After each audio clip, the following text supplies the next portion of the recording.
नमस्कार। मार्च महीने की 14 तारीख को सिर्फ आप ही होली नहीं खेलेंगे, आपके साथ इस बार आसमान में चाँद भी होली खेलेगा और अपना रंग भी बदलेगा। दरअसल इस दिन बड़ी खगोलीय घटना होने वाली है। 13 मार्च की रात आसमान में चंद्रमा धीरे-धीरे अपना रंग बदलता दिखेगा। ऐसा पूर्ण चंद्र ग्रहण के कारण होगा। ये साल का पहला चंद्र ग्रहण है और इसे ब्लड मून के नाम से जाना जाएगा। अब जान लीजिए कि कैसे और क्यों चंद्र ग्रहण होता है। चंद्र ग्रहण तब होता है जब सूर्य, पृथ्वी और चंद्रमा एक लाइन में आ जाते हैं और पृथ्वी की छाया चंद्रमा को ढक लेती है। पूर्ण चंद्र ग्रहण तब होता है जब चंद्रमा पूरी तरह से पृथ्वी की छाया के सबसे गहरे हिस्से में आ जाता है। इस दौरान सूर्य की रोशनी सीधे चंद्रमा तक नहीं पहुंच पाती, जिससे वह कुछ समय के लिए पूरी तरह से अंधकारमय दिखता है। लेकिन यह पूरी तरह से काला नहीं होता, बल्कि चंद्रमा लालिमा लिए हुए नजर आता है।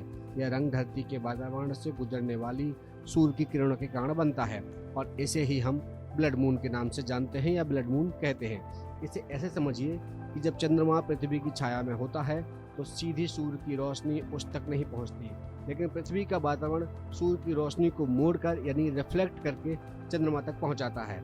इस दौरान वातावरण नीली रंग की रोशनी बिखेर देता है और केवल लाल और नारंगी रंग की रोशनी को ही गुजरने देता है। यही कारण है कि चंद्रमा एक गहरे लाल रंग का दिखता है। अब तो समझ में आ गया होगा कि ब्लड मून कैसा होता है और क्यों बनता है।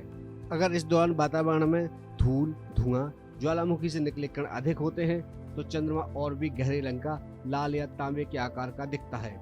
नासा के अनुसार यह प्रभाव वैसा ही है जैसे पूरी पृथ्वी के में सूर्योदय और सूर्यास्त की रोशनी के समय लालिमा दिखती है। यह पूर्ण चंद्र ग्रहण विशेष रूप से पश्चिमी गोलार्ध के देशों में यानी कि अमेरिका, कनाडा, मैक्सिको और दक्षिण अमेरिका के कुछ हिस्सों में साफ तौर पर दिखाई देगा। भारत में यह पूरी तरह से नहीं दिखेगा, लेकिन अगर मौसम साफ हो तो इसका आंशिक प्रभाव देखा जा सकता है। ये तो बात हुई वैज्ञानिक और खगोलीय घटना की, लेकिन इसे लेकर ज्योतिषाचार्यों का क्या कहना है वह भी आपको बता देते हैं। मामले में ज्योतिष से जुड़े विशेषज्ञों का कहना है कि साल का पहला चंद्र ग्रहण 14 मार्च को पड़ रहा है।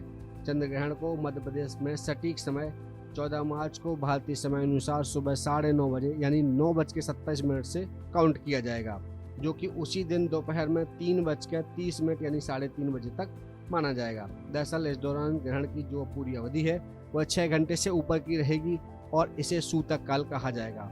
हालांकि यह देश में दिखेगा नहीं तो सूतक काल काउंट नहीं होगा यानी माना नहीं जाएगा।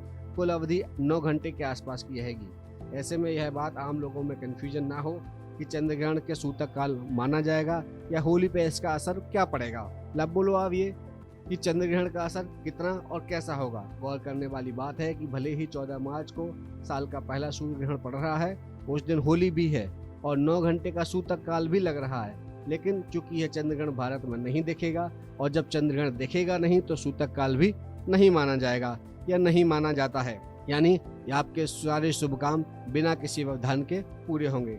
मतलब जहाँ जहाँ चंद्र ग्रहण नहीं दिखेगा वहाँ सभी तरह के शुभ कार्य चलते रहेंगे।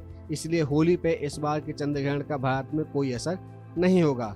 खबर आपको कैसी लगी हमें कमेंट में बताइए।